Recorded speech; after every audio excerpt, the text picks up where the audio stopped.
Coming up on the Best of John Miller, meet a boy who comes face to face with the record books by using a handful of spoons. What an odd talent, right? Also, file this one under EZ. May I help you? We meet a woman who can help clear the confusion between W2s and 1040s. Plus, the rough road home for Dallas the dog. She reappears after a year and a half, but can her owners be found? A year and a half is an awful long time for someone to have lost a pet and to have it returned. And why would someone bury a Boise artist's sculpture? I think that the damage to it, unless it's really horrendous, really shouldn't be corrected, because I think that needs to stay with it now. We dig up the answer. Discover the lighter side of Northwest living as Idaho's News Channel 7 presents the Best of John Miller. Hi, and welcome again to another edition of the Best of John Miller. I'm David Augusto. First up today, your parents always told you not to play with your food at the table. Notice they never said anything about your silverware. That's where one clever Oregon kid found a loophole and a world record, as John explains. The reason you should never ask Jonathan Friedman to set the table is because he'll probably lay out a dozen spoons and stick the first one on his ear. You can stick that on there right now. That's how it all started. You were born to hang spoons. Exactly, you know. Scary thing is I use all of these. So scary, his parents Susan and Keith have to watch from another room. He needs to get into his zone. Yeah, what do you call that zone? The spoon zone? We were at my grandpa's 90th birthday, and we were just fooling around, you know, having fun, and I decided to put a spoon on my face, you know. What an odd talent, right? Soon enough, you know, I got 3. I couldn't believe it. I think I was up to 5 then. It was actually Keith's idea to contact Guinness and find out what the world record was. He discovered that there was no record. So I got 7. So we sent it in, and they said, all right. And whammo, the spoon boy is there on page 22. I know. His name is Jono Friedman. Jono, come on out here. Hey, buddy. So using nothing but his breath and his utensil-friendly complexion... Okay, now you don't use crazy glue or anything. You don't cheat, right? No. Okay, all right. Jono had scooped up a record and the National Spoon Spotlight. He started to get a lot of competition. When somebody said they could do 11, that's what motivated him to do 12. Oh, that was, gosh, my neck was killing me. For every one he stuck on, 2 would fall off. But the spoon boy always recovers. 12 stainless steel utensils dangling from one 11-year-old face. Okay, good enough. And now your last name has affectionately become Spoon Boy. Yeah. Right. So somebody can try 13, but I'll get 14. all right. Well, so what's next? Are you kind of tired of all this publicity? No, I'm just tired of hanging spoons. Well, that's understandable. Jono's not only the spoon boy, but get this, he's actually the swim boy as well. He happens to be one of Oregon's top-ranked swimmers in his age group. It scored a box office bullseye, and now it's got kids shooting for one of their own. You see, since Lord of the Rings got popular, so did Thursday nights at a Washington archery center. How could one movie character cause such a craze? Break out your bows and arrows. John Miller has the story.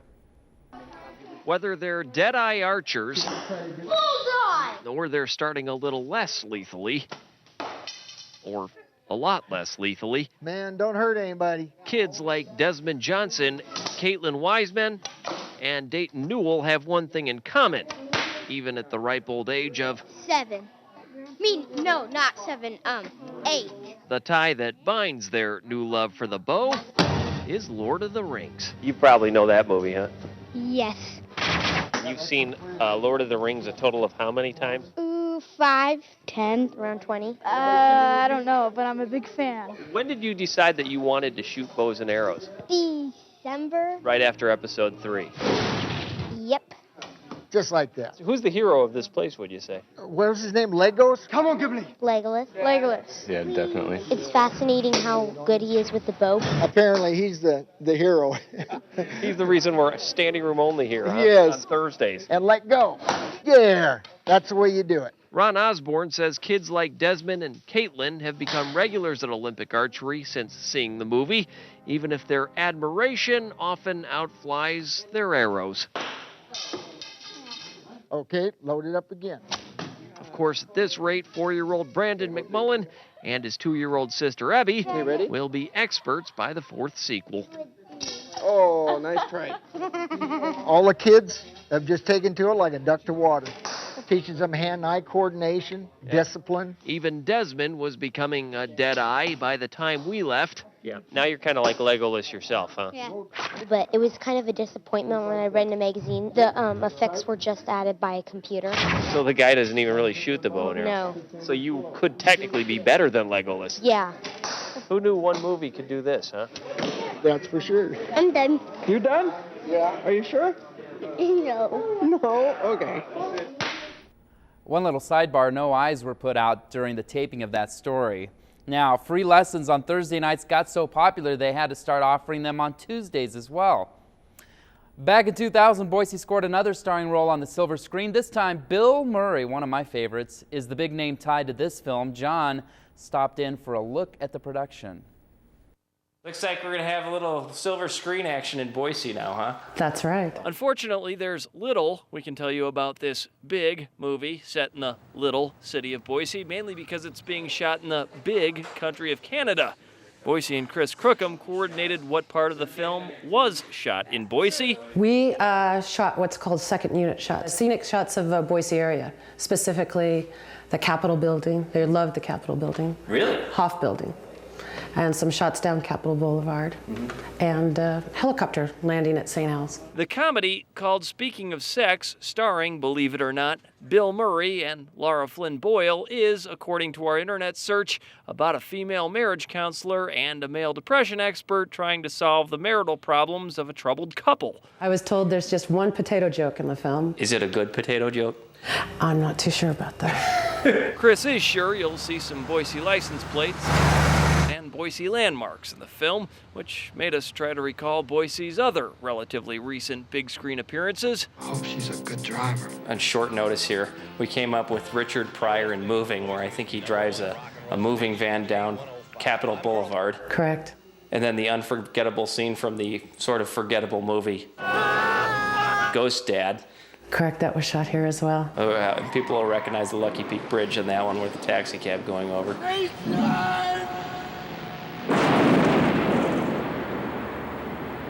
Begging the question, is this movie going to be good?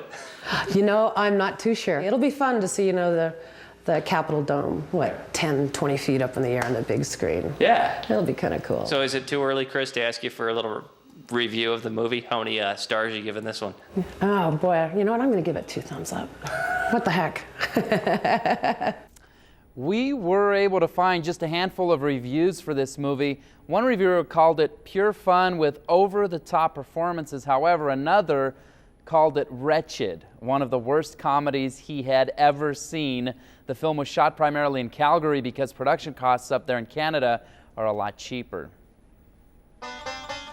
Coming up later, it was dug up in an Oregon yard. We show you how this piece of art was linked back to an Idaho artist. They had no idea who it was because the nameplate was torn off. And next, meet a woman who made tax season a little less taxing for those confused filers. Tax drive, we call it. The best of John Miller continues after this.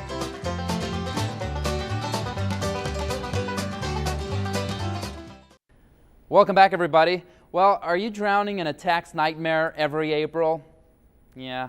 Time to sort out the sea of W-2s and 1040s. And if you can't handle it yourself, though, there is help on the line. And it's from an unlikely tax expert, as John Miller shows us.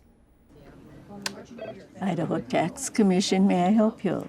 My name is Mary.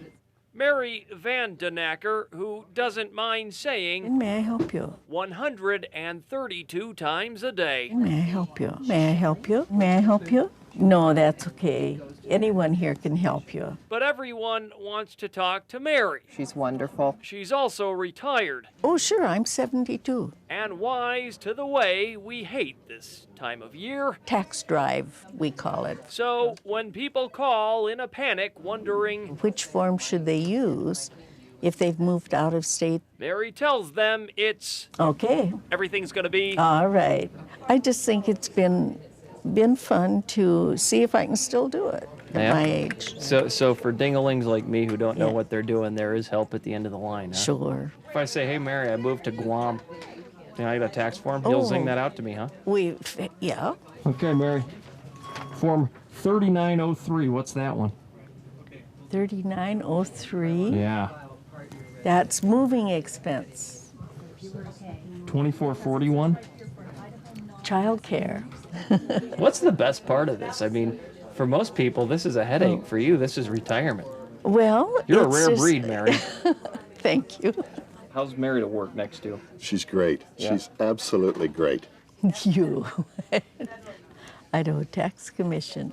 There to make tax time a little less taxing. That's a good way to put it. So for straightening us out when we say, I think I've got everything. but we know we really don't, we the confused taxpayers say thank you, Mary, because we know you'll always say, you're welcome. Very sweet. We recently talked to Mary, and she says 1998 was the last year she volunteered for the Tax Commission. She tells us she's enjoying her retirement. Still to come, will Dallas ever find her way home? Hi, sweetheart. Dallas. John shows us a dog that finally turned up after being missing for nearly 2 years. And we look at one of the biggest pickup trucks you'll find anywhere. I feel like we're in that movie Smokey and the Bandit. Good luck fitting this into the driveway.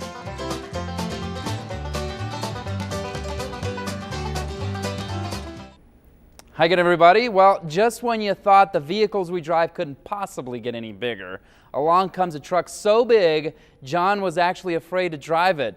But with the help of Ron Harris, John managed to get his act in gear and drive home the details. You know what the F stands for in F-150, F-250, and F-350? It stands for forget it, because Ford dealer Ron Harris has a new toy. It's the F-650 Super Cruiser. That's what we call it. I feel like we're in that movie Smokey and the Bandit. Eastbound and down, loaded up and trucking. Riding shotgun in a 300 horsepower, 130-gallon fuel tank truck, terrorizing even the most fearless 4x4 out there. Geez, Ron, even the lug nuts are huge. Everything on the truck is huge, except for the price. Yeah, right. We could probably put you in it for about $1,800 a month. $1,800 a month. The very reason Ron let me test drive it in a parking lot. Just like high school. Seagulls beware.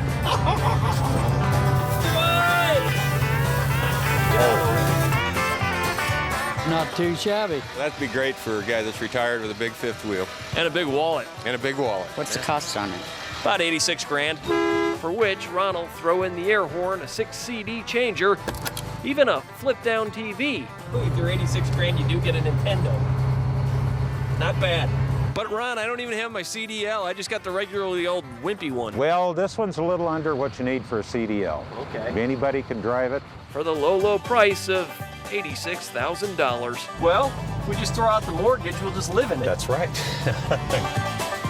That is a cool truck. So I was doing the math here, and the 130-gallon gas tank costs about, and this is with today's gas prices, costs about $240 to fill up. Wow. But Ron figures you will get a whopping 6 miles per gallon. Still to come on the Best of John Miller. We show you a piece of art with a message that was nearly lost, if not for a little landscaping. And next, a missing dog turns up after 1.5 years. Will Dallas ever find her owners? We're back after this.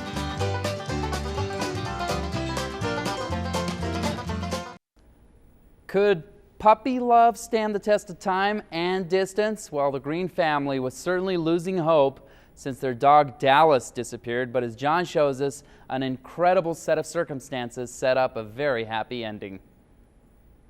Wanted. One missing dog. Her name is supposed to be Dallas. And Dallas wasn't supposed to disappear from Riggin Green 1.5 years ago. And they searched and searched. They filed loss reports, and they were very distraught. It was a son's dog that he had acquired as a puppy, and they never found her. And they never thought they'd see her again.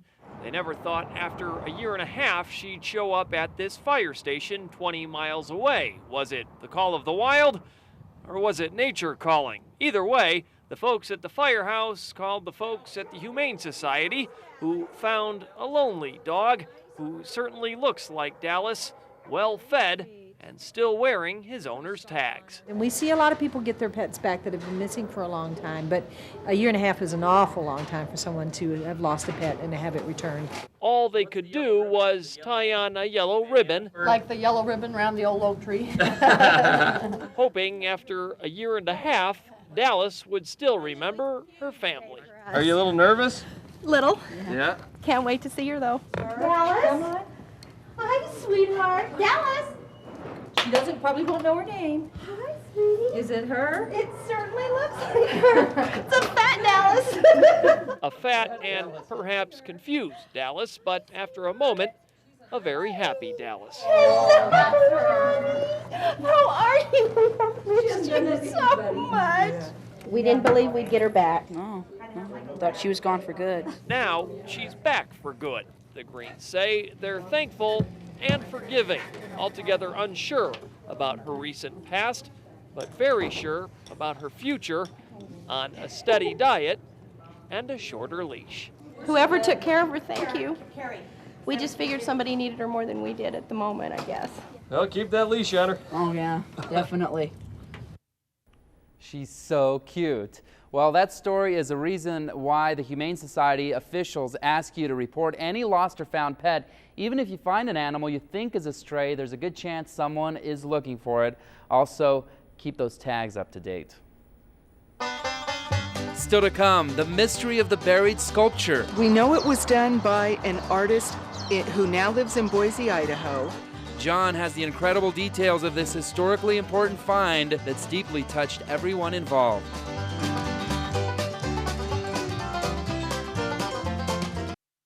Welcome back, everyone. It's 50 pounds of metal crafted into a moving message, an art piece that speaks so loudly, one person once tried to quiet that voice. John shows us the mystery of a Holocaust sculpture found buried in one Oregon yard and how it has ties to Idaho.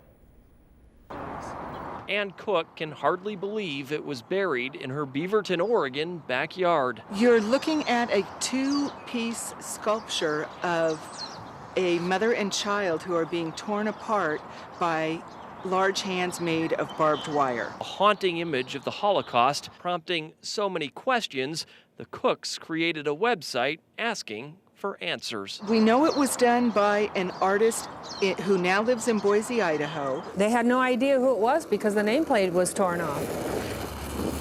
But the barbed wire style was unmistakable. Someone on the web made the connection to Meridian artist Bernie Jestra Hart. A lot of people know you for your animals and race horses and elk and...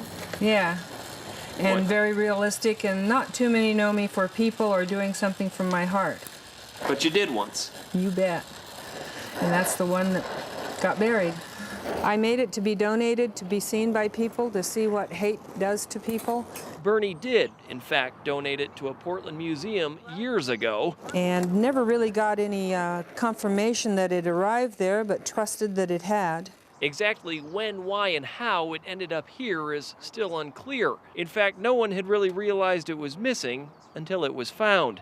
For now, the Cooks are taking care of it, while Bernie senses its barbed wire symbolism has become stronger than ever. I think that the damage to it, unless it's really horrendous, really shouldn't be corrected, because I think that needs to stay with it now. Perhaps symbolic of history that can't be corrected, but must never be forgotten. I want it to go to a place wherever the most people would see it, wherever that might be. We recently caught up with Bernie. She says the piece was buried by a worker at a Holocaust museum in Oregon. Turns out he was so haunted by the artwork he wanted it out of sight. Bernie says the artwork is still waiting for a permanent home, and the Cooks in Beaverton are still hanging on to it.